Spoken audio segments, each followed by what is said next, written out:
Because as a 20-year-old on A Miracle Online, I was a nut job. I was out there flashing everything. And I didn't have the skills I have right now.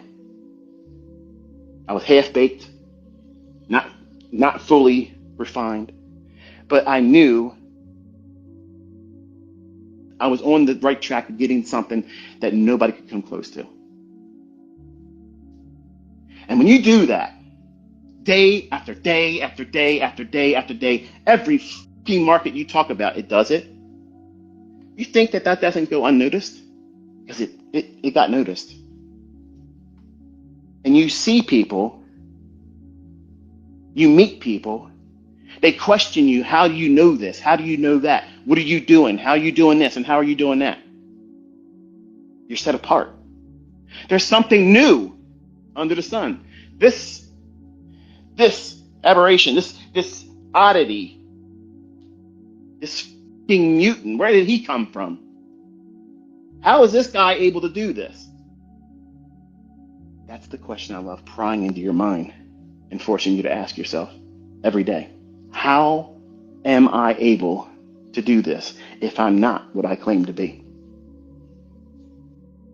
So you're forced to either deal with the uncomfortable state of knowing that I'm calling this stuff before it happens, and I'm showing you the executions and sliding to the left that your reset demo account won't show. And it gives you visibility. It gives you clarity. And here's the number one rule here. What sets me apart? I know when not to do it. Your gurus, these authors, these other educators, even the big old-time giants, they can't tell you when not to trade. Because they tell you, my system's calling for this as a buy signal right now. Okay. I have PD arrays that if I don't know the fuck I'm doing, all right, looks like a bullish order block. Well, let's go long when it trades down into it. But the problem is, it doesn't satisfy you when you learn something that makes money, that forms every single fucking day. It's not good enough for you. Why? Because you're infected. You're a very specific type of person. You're ICT infected. You're ICT positive. You're becoming one of me. I'm a virus to this industry. That's why I'm here. And they don't want you knowing this stuff. And if nothing ever gets released from here, we have already disrupted the entire industry. They will be talking about you as a community for a long, long time. And all of you that are learning, that are becoming pillars, I promise you, there are people that are about to spring onto the scene that make Kyle and King look like they just started. And gentlemen, that is not meant to be making a negative remark against you, because what you've done is exceptional. But just know that you have brethren that are about to step the fuck out, and it's going to shock all of you. And don't think for a moment that I don't think that the folks that contact me and say, look, this is what I'm doing, I have no interest in being on social media. I only have an account just so I can see what you're doing. And if I wasn't on X, they wouldn't be here either. And they're smashing it day after day after day, week after week.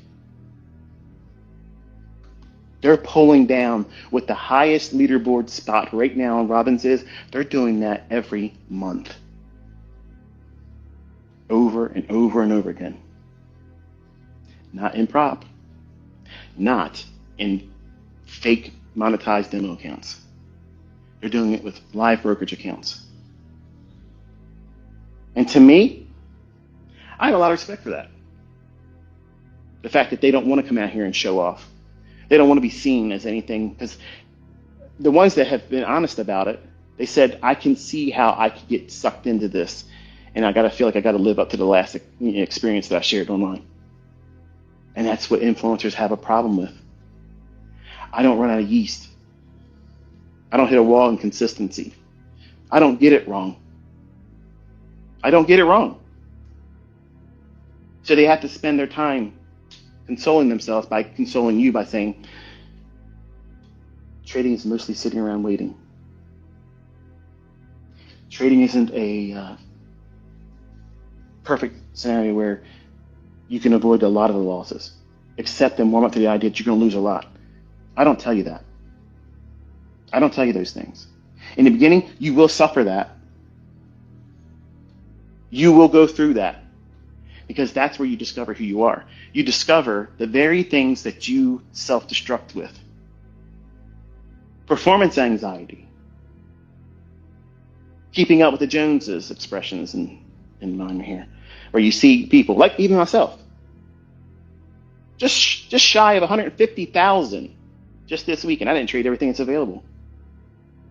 Bro talking about, I've been doing this account for a month and a half, and look at what I'm doing. I did it in 3 fucking days and didn't even try. Again, there's a meme. There's this little cheetah. He's sitting in the Greyhound box right before the race starts, and the meme is implying that the race has started, and the cheetah's just chilling inside the box like, you stupid fucks. Like, I don't need to run this race. I'm already at the finish line if I want to be. And this is not arrogance. I'm not bragging. I'm telling you that you're learning this craft and you're going to have this same skill. But how are you going to handle it once you get there? Because there is going to be something new under the sun for you. How are you going to deal with this success? How are you going to be able to wrestle the confidence and not allow it to become overconfidence and then you turn into a prick? See, a lot of you all want to be a Negan. You want to be a shit-talking ICT. You all like this part of me. But I only use this caricature to get your attention, hold you in place, to listen. Because I always come back around and bring you Mr. Rogers. Give you a little bit of Bob Ross. But I got to get your attention with the abrasive stuff. Because that's what sells wrestling. It ain't the bullshit they do inside that ring. It's the shit talking. It's the promos. It's the shooting. That's the stuff that I fell in love with as a young man. And the people I loved to hate made me so mad. And the people that I looked at as a hero inspired me. Yeah. This one's going to do this to me, and he's going to beat you up. And I tackle those very things in my presentation. And I capture your attention. And I hold your attention with that stuff. And I know there are people that have little dick energy. They don't like when I do this because they think, oh, look, he's bragging. He doesn't have a track record. So look at what I'm fucking putting down every day. These people that talk that shit, they never come here and wrestle me. They never stand side by side. Let's do it. Something happens always. Something always fucking happens. I'll tell you what it is. It's Velcro balls, okay? You can put them on and take them off. Mine are attached to me. And I'm dragging them behind me every fucking day on social media, asking someone to step on them. I dare you to step on them. But they won't do it. If everything out here is something better than what you're learning, why don't they come here? Why don't they show it? Why don't they prove it? Why don't they call it every candlestick? Why don't they tell you where the fucking daily high and low is going to be? Why don't they tell you beforehand? Because they can't. They won't. And that's all there is. Nobody talking shit about what you're learning can outperform it. Just remember that. That's what I'm trying to show you. When I do these types of things and I make these public stunts and stand out here and beat my chest, it's not because I need that. I do it as a reminder to the ones that are weak-hearted, that you're just easily influenced by other people. What do you think fucking matters more? Seriously. Anything that I could show over the last 33 plus years, which could be fabricated. I got a lot of fucking money, folks. I could pay people to do things that make everything I've ever done look like it's rainbows and fucking gumdrops. And a lot of you people would foolishly believe because it was presented in a well-presented with a ribbon and all kinds of lights and spotlights on this and accolades here and talked about this and stuff. That's what used to be able to be employed on people to scam them. But you know what separates the people that are bullshit? The ones that won't come out there and tell you what's going to happen beforehand. The ones that won't put an execution on, that won't place a fucking stop loss and know that it won't be hit. I said that right. It's not going to do anything but this. Just focus on this. Look at these levels. Fuck everything else. Don't listen to anybody else. This is your mark. I'm your spotter every week. You're training to be a sniper. The spotter's job is get range. Where's your range? What are you aiming for? This level. Are you shooting downwind or upwind? Bullish or bearish? I've already given you the skill set. I've already given you the ammunition. The ammunition is a PD arrays. What caliber are you gonna shoot with? 5.56, 2.23, 30-06, 50 cal. Pick your poison, baby. 9mm,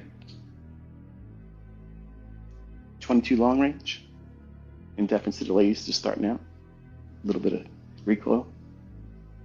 Still putting rounds on target. See, I make a mockery of everything else. And if a 20-year-old knew what I know right now in me, it would have been a monster. Like, it would have been a monster. But over the years, I have been humbled. May not sound like it, but remember, you're listening to a caricature. You know what a caricature is? It is an expression.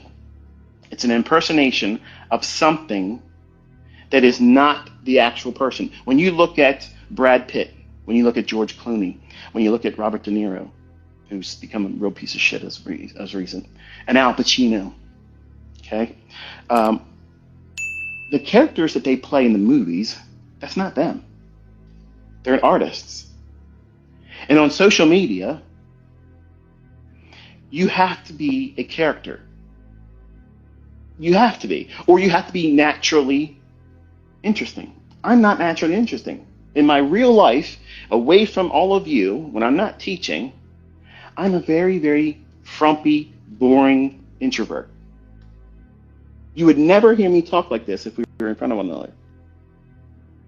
But I have to put this persona on to hold your attention because you're not going to listen to the boring stuff. I've done it for a long time. I did it on Baby Pips and nobody was paying attention.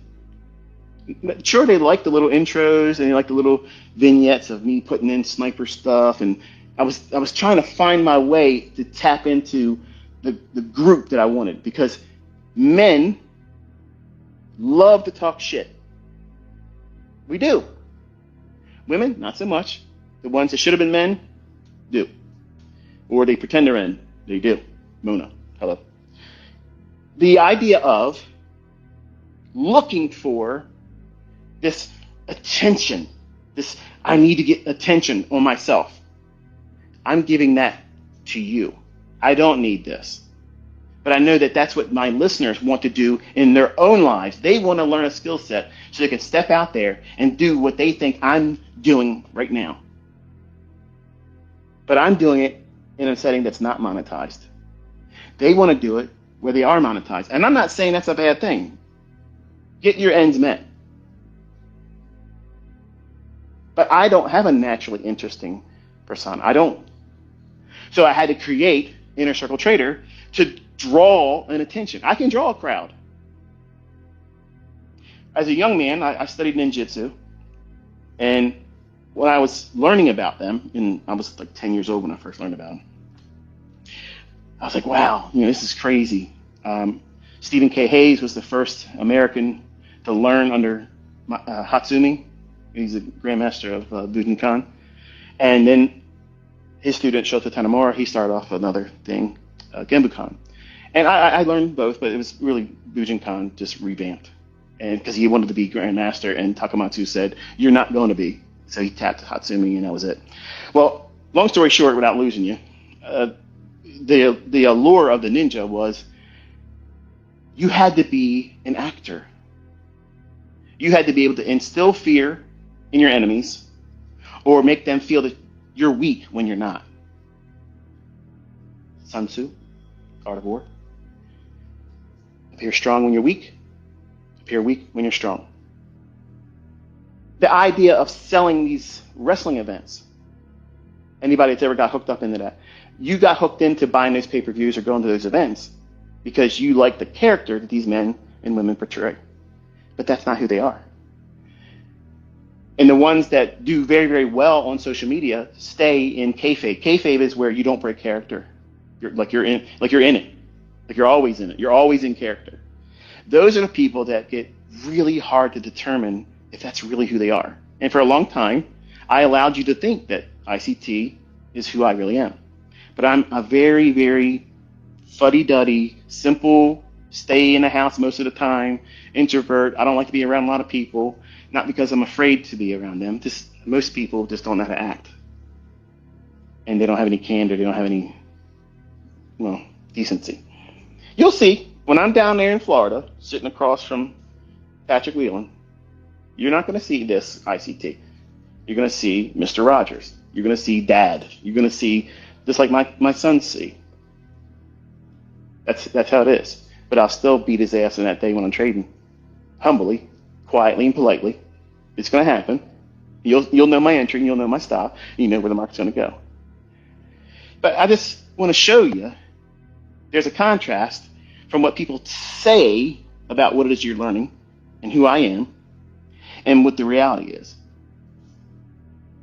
The reality is that I could be the biggest jerk and most hated person on the internet, but I don't want that.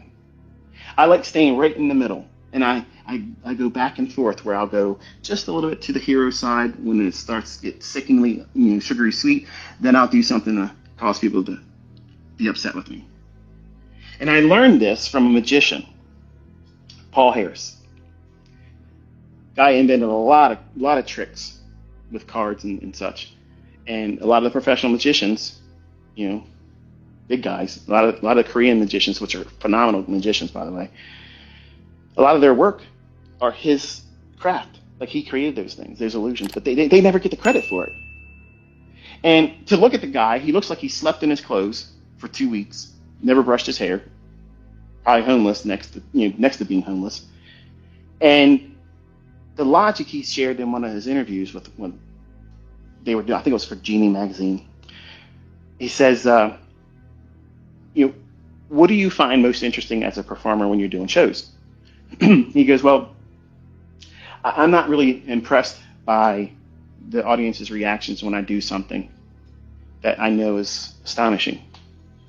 If I do a magic trick every day in front of you and call a very specific price run every single day, it gets boring after a while. You know what it means to be bored by it now. You're not impressed anymore. It used to be like, wow, look at that. He did it again. I wonder how many times he could do it again. For the people doing it around for a long time, you're not impressed by that. That's exactly how you should be. But you see new people coming to our community all the time, and they watch me call a specific level, call a specific order block, specific fair value gap. It's going to go down here. It's going to get this stop, and it's going to go here. And then it happens in your charts and in mine. Then you look back on the week and say, wow, he saw all this stuff before it happened. And it seems like magic to them. And that's why, when I was a young man, I was infatuated with magic. David Copperfield, to me, was a hero. Like, this guy was able to bend time and space and do crazy shit. I actually believed that he passed through the Great Wall of China. That was the moment of astonishment where that veil of reality was disrupted there. Even knowing that that's a magic trick, I was like, how did he do that? My young mind was fascinated with that. So I tap into that in my audience. See, a ninja had to be an actor, had to be a magician.